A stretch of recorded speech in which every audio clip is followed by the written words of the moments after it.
with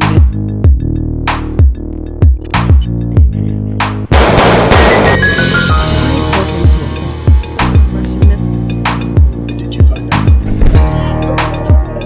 It was an orchestra. show with Mr. No Filter 718.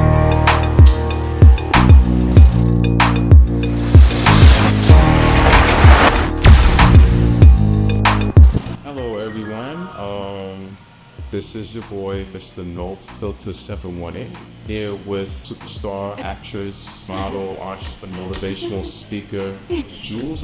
Hi, yay! I'm so happy to be here. This is a full circle moment because number one, I'm already excited to be back in New York for the weekend and to start my 2020 off in New York, and to be in the company of Mr. No Filter 718 is all the more exciting. The fact that we met on my radio show, I was co-hosting with Willie Fulmore in Harlem, and then to end up on his show just makes it so much more full circle for me. It also adds to the fact that meeting good people and people who are genuine and quality and super talented is something that I've cherished my entire journey. So being here today just exponentiates that for me. So thank you for having me. Yeah, I appreciate appreciate your time because I know I see you on the move. You're always busy. Me too. Yeah, the both of us, right? So, Jules, give our viewers what made you the person you are today. That's a loaded question. My name is Jules Nobles. I'm from Mississippi originally. I grew up there. I went to school there. I moved to Atlanta, and then I moved to New York. I stayed in New York 5 years, I believe, and then my father got sick. I went back to Mississippi. Then I went to California for a year, and then now I'm in Atlanta again, and back on with acting starting at the top of the year. So that's kind of a little bit about me. I do acting. I am also a nurse. So I'm in nurse practitioner school currently. So that's another hat. The question, oh my God, that's such a loaded question. There's so much I could say about what and who. I don't think that it's all what. I think there's who, what. There are times that are making who I am. The who would definitely be my parents and my grandparents, to see that female and male energy, that balance, that good, bad, and ugly that comes along with being committed to a person for your whole life. Right. And Sure. having that person's back no matter what. That gives me a sense of loyalty. I don't think that can be taught. It's more of a learned behavior. So seeing that gave me that loyalty. Right. Like, I'm riding with you, I'm riding with you, to the end. Right. So that is the who. The what would be all the experiences from growing up in Mississippi, being very aware of family. Yeah. In Mississippi, we're very family oriented. We take care of each other. And I think I've carried that with me for a long time. It gave me a charisma that I also don't think can be taught. No matter where I am, no matter who I meet, once you're in my circle, you're my family. I'm gonna look out. I don't care near or far. I'm gonna shout you out. I'm gonna share your stuff. I'm gonna promote whatever I can do to make your situation better. Right. It's like being an asset. So that, living in the South, then living in Atlanta, which is like a metro in the South, then living in New York, which is like a huge metropolitan. All the travel that I've done internationally and, domestic, all the people I've met in my life, I think I've taken a good part of whoever it is. Whatever the best part is that I noticed about you, your drive, your genuineness, your transparency. You're very talented. You're very particular. So I take from people. I take the best parts for myself, and I learn. Even if I say it or not, I learn from every person I've ever encountered. So I think those are the elements to start off, including books I've read.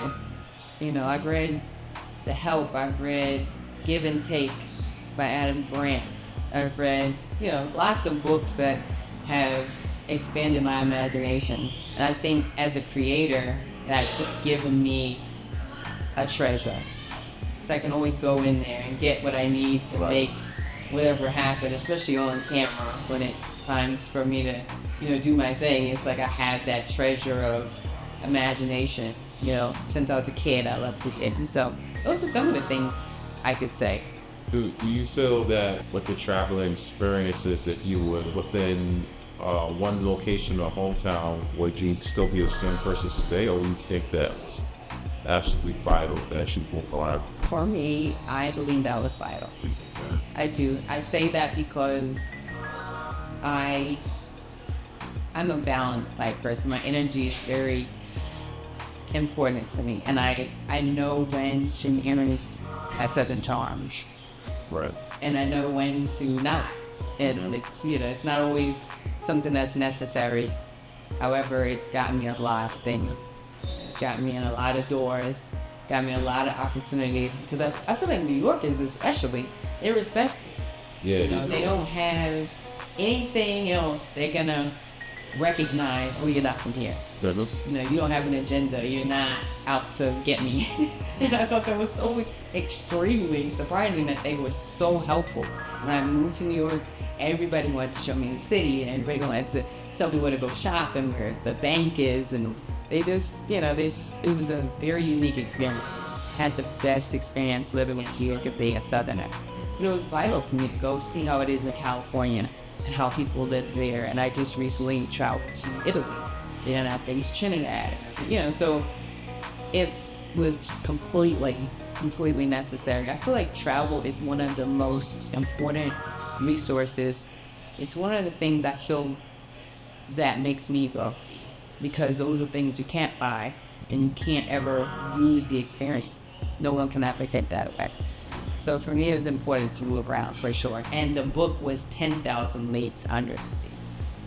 Yeah, that's a good book. and The Help was a good movie as well. Oh, absolutely. Yeah, absolutely. Since we're talking about making different, the most inspirational people in your life, this is parents. Oh yeah, for sure. My grandparents as well. Taught me all the values, all the things that you can't put price on. That perseverance and the importance of privilege, being young and black and gifted. Taking a full advantage of that. Really, really, really making a permanent impact with people, a permanent impact in the world. My parents taught me that. And to not just go with the flow. You create your own life. You are responsible for your own happiness. You are powerful enough to walk in your authority every day. Your boldness is yours. You create it.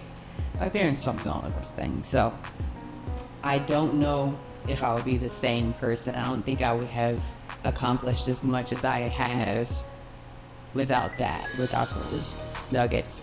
Right. Although they're my biggest critics. I can call right now, unless you hear my father, he will. Yeah. I once told him, I was like, I don't think you ever give me good. He's always, he's very. I used to call him Joe Jackson, although he wasn't. He wasn't that terrible. But I'm not gonna say Joe Jackson's terrible, but he wasn't that intense. However, he was very strict. And I look back on it now, and I know that he wanted me to be disciplined, and he wanted me to take full responsibility for my life, and he wanted me to be anti-set to others and to do better than he did. We had a legacy of owning property, land, things like that at an early age, and to always do things that make the next generation better. So I feel like he set us up for success. Have you ever, at any point in your career, felt down or low, and what did you do to pick yourself back up? I roll my eyes because I'm like, which career? So nursing. Nursing was a huge undertaking. I often get the question, which one do I love more, acting or nursing? And I always say one makes me better at the other. I have absolutely felt that way. Not as often, probably, as some of my counterparts. I'm pretty much a cheery, happy, more positive than anything person. But there are moments where there are, short-term doubt or it's like going back to the drawing board. You got this thing and you see it, but you can't, there's one missing puzzle piece or timing wasn't quite right. It was like living in New York. When I got ready to finally soar, I felt like my father got sick, so, and we're very close. So it was tough to leave New York. I love New York. Oh God. And I just felt the rug was from underneath my feet, literally, because who knew that was going to happen? And, my response to it was, I decided to do it. I'm human. I have knowledge, sure. I don't allow a bad situation to force me to determine that it's a bad life, or it's a bad year, or it's a bad month. It's a bad situation, and I just have to work through it. It's me relying on mental toughness and the people around me, and the things I have inside that are, unbreakable, to get through those things, and a lot of positive self-talk. You have to tell you, first of all, you gotta believe that you can do whatever it is or get through whatever it is. Even if it's a moment, it's like, okay. So in this moment, you first gotta be aware of once you feel, Right. because denial is real. Mm-hmm. So, I start there, and then from there, it's like, okay, I can do this, and be damn right I can do this. And then it's, I have friends who absolutely know me. They're real, unadulterated. And they're the ones that will call me out on whatever, or they're the ones that will give me that positive affirmation, that reassurance, motivation, whatever it is. So I have a big circle of people around me all the time. And then I have those ones like my parents who will round me and they'll humble me real quick. Yeah. So it's a good balance of, having the right recipe for success, and a good part of that is a good foundation, and then also a structured friendship, relationships that contribute to your success. So that's how I got through a lot of times that I was just like, not the cheeriest, and that's usually my system. And I know myself. I know when I feel off. I know myself very well. This goes for anyone's career. You have to look in the mirror and see yourself, what you're going to be in the future. It's just kind of hard, but that has to be instilled in your memory bank, because people are attracted to confidence. Oh yeah. They're willing to work with you if you believe in yourself, but if they feel that their spirit is not within you, Yeah. Then your whole project or career is just to shambles until you gain that confidence. Yeah, confidence is, Yeah. and it can be, misappropriated, obviously, but I'm so thankful people who are confident. It doesn't take anything away from anyone else to know that you know. Mm-hmm. You don't have to say it, Right. but we know. So, Jules, which movies you've been featured Oh in? yeah, so that's easy. My first comedy was called Uncommon Law, which is a play on common law. It's a comedy I filmed in Atlanta with Cold Silver Films. The director is Brian Work, and that was in Atlanta. You can find it on Amazon Prime. Also, my first drama, which was like super dramatic. She was like, my character was so not like me. Oh my God. It was nice to portray someone who's totally different, who had nothing in common with me, and was it expanded my range with acting, because when you do something that's easy, there's little room to grow. So That was super challenging because she smoked cigarettes and like she's very No, that's not. it's so promiscuous. Was not me. So it was interesting to see I cried in a couple of the rehearsals because acting, there was an on-set acting coach and she was doing her best to help me, and it worked on camera. In rehearsal it wasn't. I was not confident at all. I thought when I know I'm acting, it's not one of Right. Yep. no, I can't at all. So, but when it was time to go, I was able to get into character, and there was a moment, Will, we were sitting at the table, and I was talking to my husband, who was on camera, Yeah. and it was a moment where I had to cry. And I'm not a crier. I'm not stoic, but I'm just not one of these girls who's like crying about everything. That. So this moment comes, I'm supposed to pour it out, right? So I could feel everybody in the room just like, is she gonna do it or is she gonna suck? so it's like, okay, and action. So I'm like talking to him, and then like I got like hot, and I'm like, oh, and I like start shaking, and I'm like crying, and then I cried so hard in that moment. It was just like, what was it going about? I had lost myself in the moment. Anyway, the director then pulled me out and he was like, okay, are you okay? Are you okay? His name is Bruce Locke, by the way. And the film was called A Family on Edge. It's also on Amazon Prime. But when he found out I was okay, his next words to me were, I finished all the scares, like my scares. And I need you to do that one more time. I was like, my head was hurting. I was all in. When I say I was all in that character, I was all in. And then I did a stage play in Atlanta at the 14th Street Playhouse. I played a character named Adele with Yellow Dream Productions, if I make no mistake, by Cassandra Powell. It was the first major stage play I did. I had a lead role in it. And it's one of the most robust characters I've ever played. She was everything that's in my DNA as a beautiful black woman who's misunderstood. And she was beautiful, but men in her era, it was in the 1920s, so men in her era could only see her for beauty. Couldn't see any substance. That was her struggle.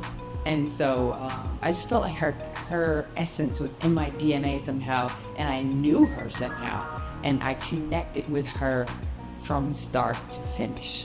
And there was a part where I did spoken word, which I had never done before, and I loved it. But I was at the end of the stage, and we did it here off Broadway in New York, and so I'm in the spotlight, and I'm just in the words, and then I forget where I was, and I'm in the moment so realistically that there's no way I could be convinced that I was not in the 1920s. I was Adele. I'm speaking from my truth in that moment. And that was one of the most real, other than the crying scene, one of the most real moments I've ever experienced as an actor. And I understand that those are the moments where the audience is living with me. I really wanted to do that again. I think the director was interested in doing it again. And then lastly, Creed is another action type film with 480 Films out of Atlanta as well. And it's also on Amazon Prime. I was a badass detective. I love that. I love running and jumping and kicking and punching, all that excellent stuff. Yeah, I definitely see that.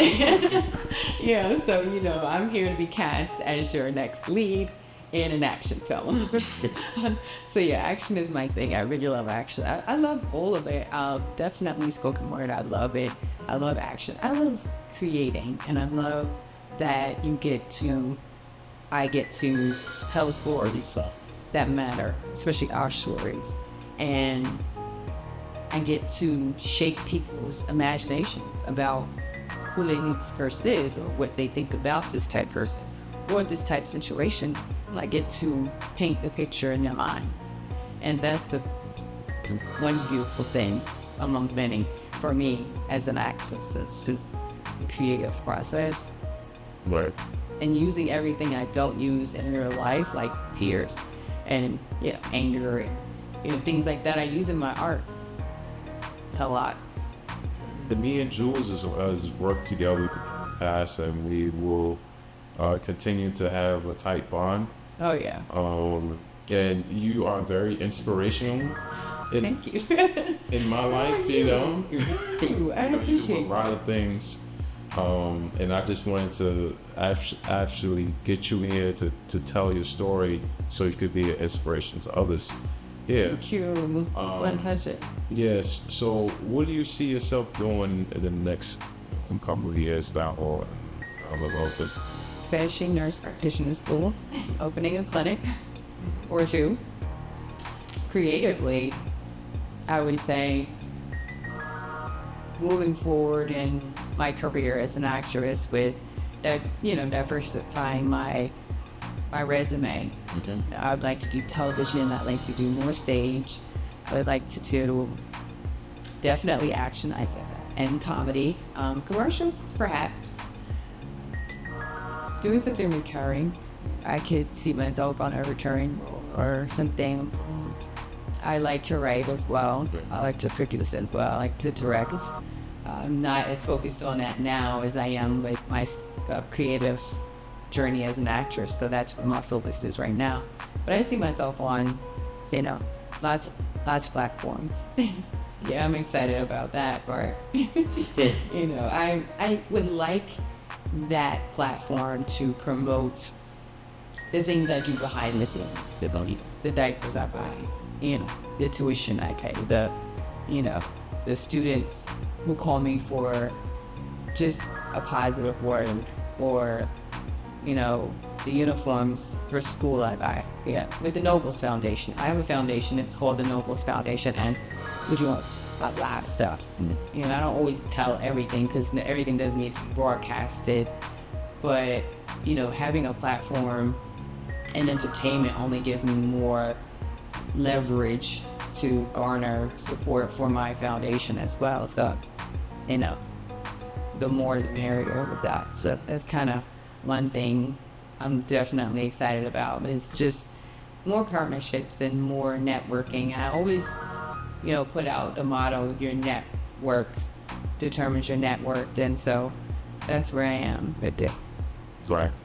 I can see myself networking in more circles and, expanding in the next couple of years. Definitely as an artist. Yeah. Yeah, definitely. I'm excited. Have you ever walked in any runway or in the fashion industry? I see that. I have. I did a couple. My first introduction to entertainment was pageants in Mississippi, and I love the stage. I'm not really a dancer or a singer, but I do love the stage. So I did fashion shows shortly after doing pageants. I've hosted a lot. I hosted Fashion Week Brooklyn. I've hosted a lot of fashion stuff. Walking pretty limited in the last couple of years, although it's not out of range, and I would do it. Yeah, definitely. I just I like talking, so hosting is more of my thing. I'm definitely a people person, so I think the models are a little too silent for me. Yeah, not saying anything. That's the Southern hospitality. Yeah, so I'd be like, so what are you doing? What are you wearing? I want to be that person who's engaging. I love to engage with people, and you just never know who you're talking to. I've been the person who ran to the person's cleaning, and I'm like, this and that, and it turned out to be the person behind the whole operation. You just never know. It's looking regular. Totally regular, and I'm so Southern that I'm just like, so, and I'm talking and just being my bubbly self, and they're just like, yeah, and they're being all low key, and then I look back later and they're like, writing the checks or whatever, and it's all about, but I think that's my desire is to, network. You just never know. You never know. So that part is even exciting to me. It's just meeting people. Yet, like, we met and had such a dope energy, like exchange, and who knew he would be flash forward like 2-3 years and like ringside and red carpet with like names. And actually on TV, loving the hip hop. I know. So I take care of people. Cool. I meet and we connect, and then your mind say, I'll pop a text in a minute. Just want to say hi or how are you? Or, That's the one thing I respect about you. You keep in touch with people. always. I don't care where you are. I don't care where I am. Always gonna keep in touch. Ever since I left, I never lost touch. Yeah.